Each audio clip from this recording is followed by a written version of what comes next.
A lot of us might spike this question in our mind. Why do we choose to gamble? First of all, we know the house age is against us. Secondly, we know we will lose in the long run. And lastly, we know we will get in a lot of trouble financially. With knowing all these issues that would occur, why do we still choose to gamble? Well, if you were given a paycheck of let's say $2,000, would you rather get this amount of money for life until you die? Or would you rather get a paycheck of $10,000 but you have to choose a winning number on a 6-sided dice? This is how gambling works. It entices you with huge numbers, but it takes a significant house age from you. You do know you are losing in the process, but the big numbers that's appearing in your face is just irresistible. Who in this world doesn't like the concept of being rich? Who doesn't like fast money? And who loves to work forever? If you were given a chance to live comfortably one day and all you need is to give up your daily coffee to buy a ticket of entry, would you give in? This is the concept of a lottery system. You don't have to spend a ton of money for it, but only $1 to buy the chance of a luxurious lifestyle. So how this lottery system works is pretty interesting. Every time they will receive let's say $1.2 million, they will only pay out $1 million, keeping the extras on their end. In one player's perspective, it doesn't show how much other players bet, but they would only see their own bets, making them feel safe to go for the lottery without knowing there are thousands upon thousands of competitors. The lottery has an advertisement strategy. They will advertise their grand prize as if you were to win, by hiding the odds of actually winning. They will advertise the grand prize being $1 million, but hiding the chances of winning, which is equivalent to the odds of being struck by thunder. So, next time before you buy any lottery tickets, do some homework to check the odds of winning. If it's not in your favor, walk away. There is a study by Cornell researchers that workers are more likely to work hard with incentives given compared to delayed or no incentives. It's a motivational tool driving workers being more active, interested, and stay longer in the workforce. Taking this strategy in sports, if you were given a can of Milo for every 1 kilometer you ran, you would want to finish that 1 kilometer and drink that Milo. But if the following prizes remains as Milos, you would eventually lose your motivation of running because you have predicted the next kilometer would get the exact same prize. But if the prizes twist around and keeps changing, let's say the next prize would be either a can of Coke or a cup of orange juice, it gives you the curious mindset to try new things and you will get motivated to strive for the mystery taste, running the next kilometer to find out. This is exactly the same reason why you are constantly gambling. You want to get rewarded by spending your time playing the games you love. You might win once every 10 rounds you have played, but the enjoyment of getting rewarded is so addictive that you want to constantly feel the hype every time you play. And every time you want to do it with a different amount because it's always a different feeling winning the different things you can buy with. Winning $5 makes you dream of buying a McDonald's meal, but winning $1,000 makes you dream of getting a brand new PC.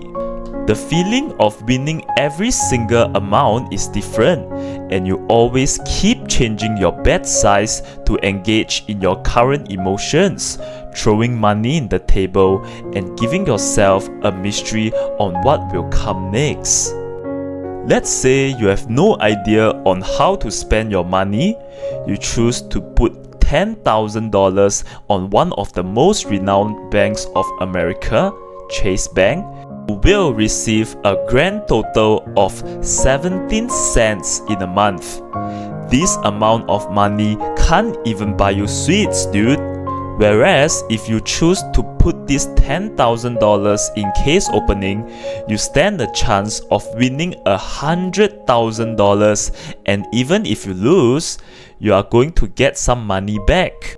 People still tend to choose gambling as an investment strategy because as long as they gamble, there is always a hope to win big amount of money for them to retire when they are young.